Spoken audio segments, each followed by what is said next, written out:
Hey guys, this isn't actually real new news. And this is Big Dale, the brown skin assassin, shooting never pass, and Del K. Brereton, and this is the real spiel. Um, have you guys heard, and this is November the 10th, 2022, this took place, where the ADL, the Anti-Defamation League, they acquired a Jewish impact investing organization called J-Lens. And what it means is it's a sign that the ADL is basically going into um, I would say, the marketing of investment business. It's called impact investing. Okay? So, for those who don't understand what impact investing is, basically, these are individuals that focus on how a brand impacts its community and focuses its investments on or focuses how they direct even these brands to invest based on their brand's impact. So impact investing and focusing on impact investing is a very new, powerful way of focusing on marketing and now focusing on control. This is out of this article that it's on I'm going to post it, but it's on the Jewish Insider.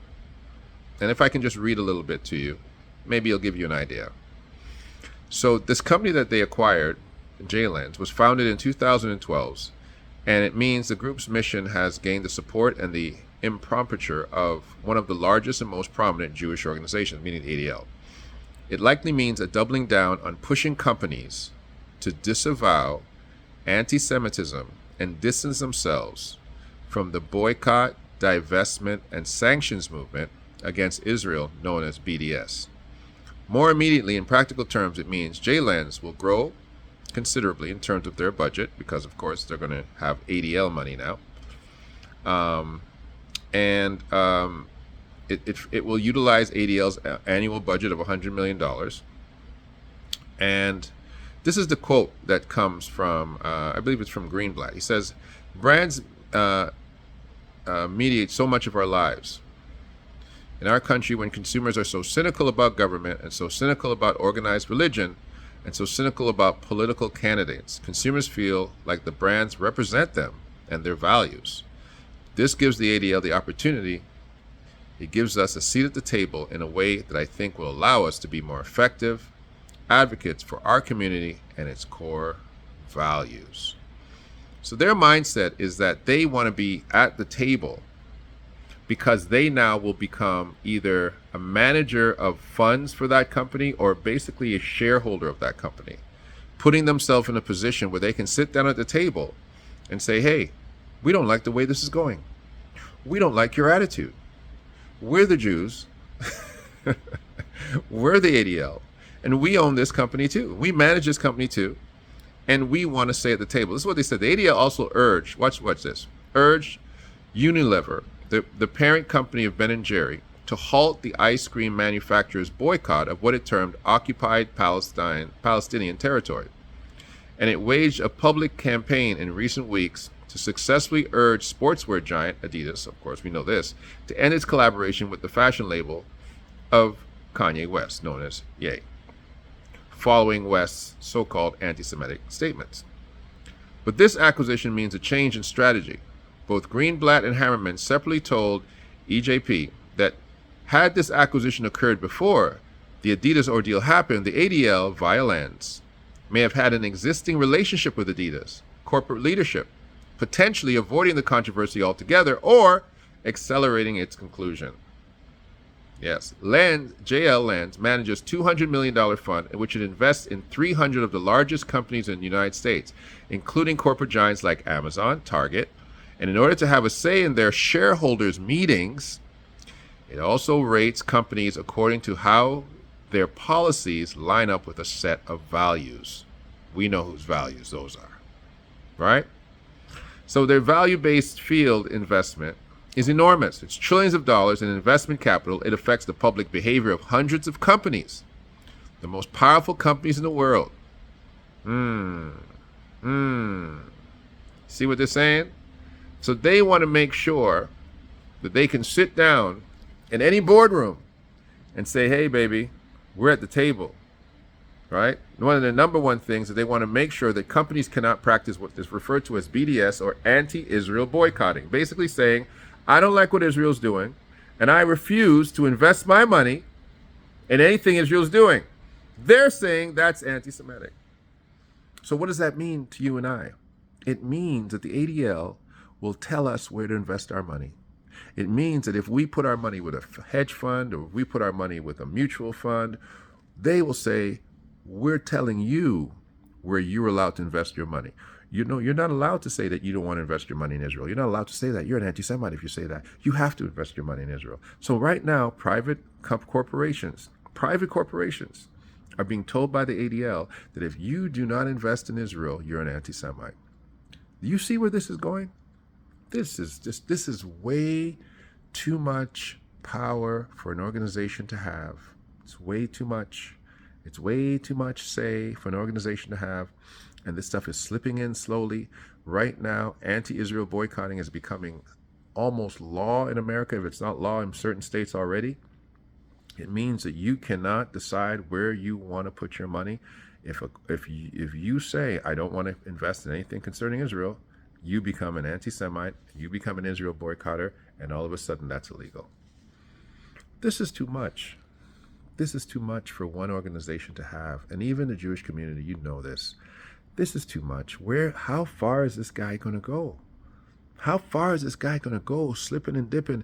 You know, and it says, I saw another article. It says, this is in the ADL. They're saying, we are looking for partners to stop this incredible rise of anti-Semitism. You know why there's a rise in so-called anti-Semitism? Because you're calling every single thing anti-Semitism.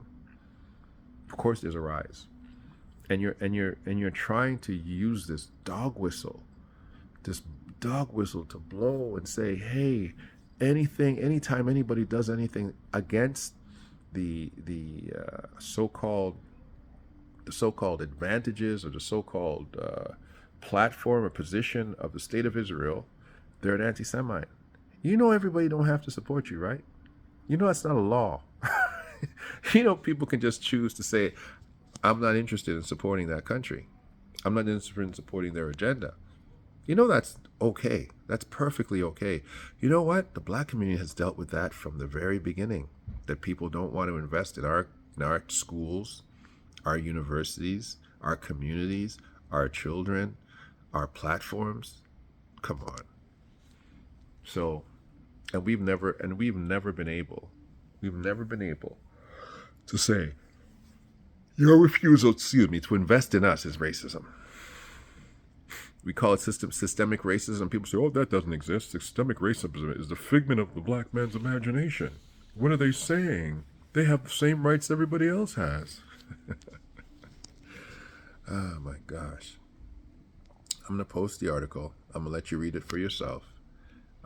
Let you see that I'm not on a witch hunt here. I'm just absolutely puzzled. I sat down in a room today with some colleagues, and again, we were in Toronto, fourth largest city in North America, by the way. Tapestry of people, French people, Brazilians, and Cubans, and Italians, and Asian, the whole tapestry of the world. And, when I look around us, I realize that we, as a community, we work much better when we're all working together for a collective good. And I'll tell you right now that any organization that is working from the front, because the Jewish community, you are not marginalized. You cannot claim that anymore. You have a country, you have nuclear weapons, you have armies, you have relationships with the FBI, the CIA, the judges, the Senate, like the Congress. Come on, you've got guys you've got spies like Jonathan Greenblatt. He's definitely a spy. Like Jonathan Greenblatt If Jonathan Greenblatt's not a spy, there's no such thing. If Jonathan Greenblatt's not a spy in plain sight, right, he is an agent of Israel, period. And the ADL should declare themselves to be simply an agent of Israel. If this is not some innocuous NGO just doing good things for Jewish people. That's not what the ADL is. Maybe some other organizations are, but the ADL and all those organizations that sign your letters and CC themselves on everything that you put out there, that those guys who CC'd their letter to Amazon, the bully pulpit of the Jewish community, those angry, vicious Zionists, you guys are not an NGO anymore. You guys are not. You're not even a lobbyist group. That to call you lobbyists is to grossly underdescribe you. You are agents of Israel operating in plain sight in America, and Israel is your ally.